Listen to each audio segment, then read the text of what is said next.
Very good morning to you. Thanks for your time. Over the past 2 years, like we say, you've been getting calls from these people, obviously very angry as well. What have they been telling you? Yes, good morning. It started about 2 years ago, say August 2016. We got a call from a guy who said he'd had 89 Rand taken from his account. And he'd contact his bank to reverse it, and his bank had advised him to contact us so that we cancelled the debit order. We looked on our system, he wasn't one of our donors, and then when we talked to him a little bit more, we discovered that the reference number of the debit order was UCM, and UCM is not the reference number of the debit orders that the Community Chest uses. So we thought this was a one-off. We told him to go to his bank. They'd obviously made a mistake, and we thought that was the end of it. And then for about a year, nothing. So now we go back to about a year ago from today. And all of a sudden we started getting calls. Two people phoned us, Mr. Mashekha and Miss Talki, and said that they'd each had 89 Rand taken from the account, almost just a few days apart. And we asked what the debit order reference number was, and they said UCM. The one banked in Parys, and the other one banked in Northcliffe. So they're from all around the country. And yes, these people are irate when they phone us. They're very difficult to engage with because they think they've been advised by their banks that we've stolen their money. Well, Gordon, has it been they tell us they want it back. Has it been just once-off debits made, or are they seeing this monthly? No. I think when people have discovered these fraudulent debit orders on their accounts, they've requested bank statements, and some of them have discovered that these debit orders under 100 Rand have gone off for as long as 2 years, undetected. And did these callers have anything in common? Had they maybe been approached by anybody to say, would you like to give a donation? Had they filled in a form? Had they been emailed, sent an SMS requesting a donation of sorts? No, the only thing in common is that they're all banked at Standard Bank. And the debit order references, that the ones who would give us the references, were all started with UCM. They definitely, to my knowledge, are unauthorized debit orders. They haven't filled in forms. So you're obviously working with Standard Bank in your investigations. Anything that's come off that so far? I mean, are there signs that this could be something happening, an inside job is what I'm getting at, that it's happening with employees from Standard Bank?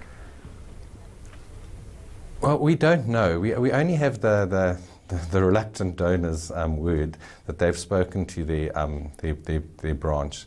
And their branch, someone in the branch has advised them that our contact details have been loaded onto their system as the people that are responsible for those debit orders. And that's not true.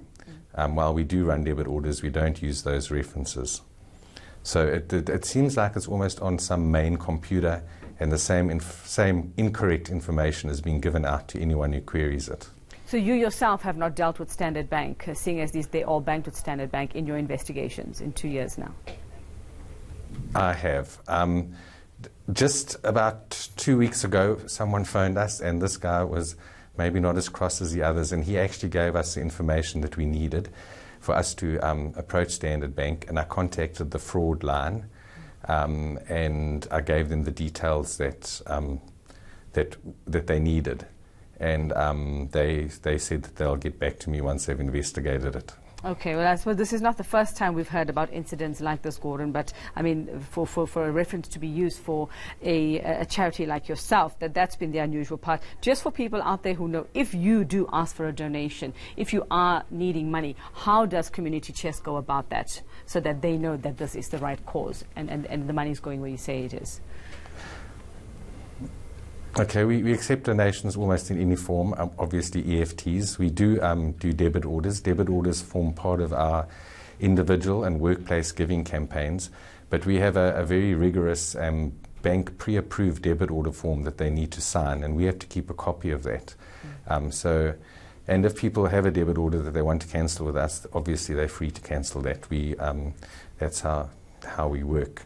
But I just want to assure people that we are not taking unauthorized debit orders, and advise people that they need to check their bank statements. Apparently the default for an SMS is 100 Rand, which seems to be why these unauthorized debit orders are all just under 100 Rand. Yeah. And just for clarity, people have been losing money for a lot of time. Gordon, before I let you go very quickly, Yes. I assume you're also investigating that it isn't someone from within your organization who's also doing, who might be involved. Yes, no, we've done that. There's no one from our organization. It seems to be loaded on the system, and it's impossible for us to get these details off. And it's a real challenge because, you know, we've been accused of doing something that we're not doing. And there's almost nothing we can do to fix it. You know, the banks don't want to talk to us. It's not our account. It's a problem. It's a real problem. All right. Well, hopefully you get to the bottom of that very soon. And just the word there, the warning, if Ubuntu Community Chest is taking a debit order, you would have authorized it. You would have known about it, according to Gordon McDonald. He is from Ubuntu Community Chest, joining us from our Durban studio.